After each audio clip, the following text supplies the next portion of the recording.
नमस्कार. गौरी दाते ब्लॉग्स या चॅनलवर तुमचं मनापासून स्वागत आहे. तर मी आज तुमच्यासोबत बहुगुणी अशी ही करटुल्याची भाजी शेअर कर. खरं तर ना प्रत्येक ठिकाणी या भाजीला वेगळं नाव आहे.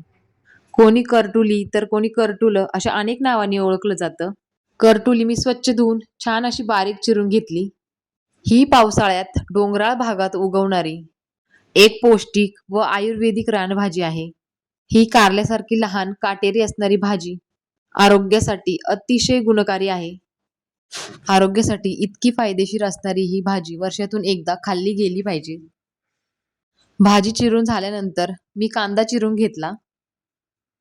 इथे लगेच कढई ठेवली. कढईमध्ये तेल घातलं आणि तेलामध्ये चिरलेला कांदा, कढीपत्ता घालून घेतलं आणि ते छान असं परतून घेतलं. आरोग्यासाठी फायदेशीर यात अँटीऑक्सिडंट्स भरपूर प्रमाणात असतात. त्यामुळे शरीराची रोगप्रतिकारशक्ती वाढते.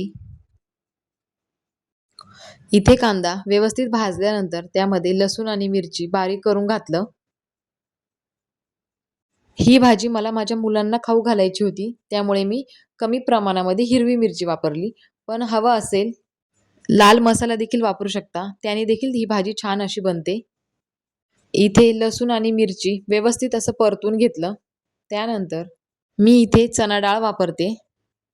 ही चणा डाळ मी 2-3 तास अगोदर भिजायला ठेवली होती, जेणेकरून पटकन आणि व्यवस्थित शिजली जाईल. चणा डाळ नाही वापरली तरी देखील ही भाजी छानच बनते. डाळ घातल्यानंतर व्यवस्थित परतून घेतली. त्यानंतर त्यामध्ये हळद आणि मीठ घातलं आणि व्यवस्थित अशी परतून घेतली आणि एक वाफ काढून घेतली. नंतर त्यामध्ये चिरलेली ही करटुली घालून घेतली आणि व्यवस्थित असं परतून घेतलं.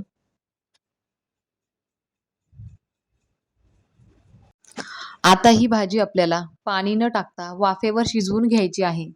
त्यासाठी मी हे ताट घेतलं आणि कढईवर ठेवलं आणि त्यामध्ये वरतून पाणी ठेवलं. असं केल्याने भाजी कढईला लागत नाही आणि व्यवस्थित शिजते. छान भाजी तयार आहे.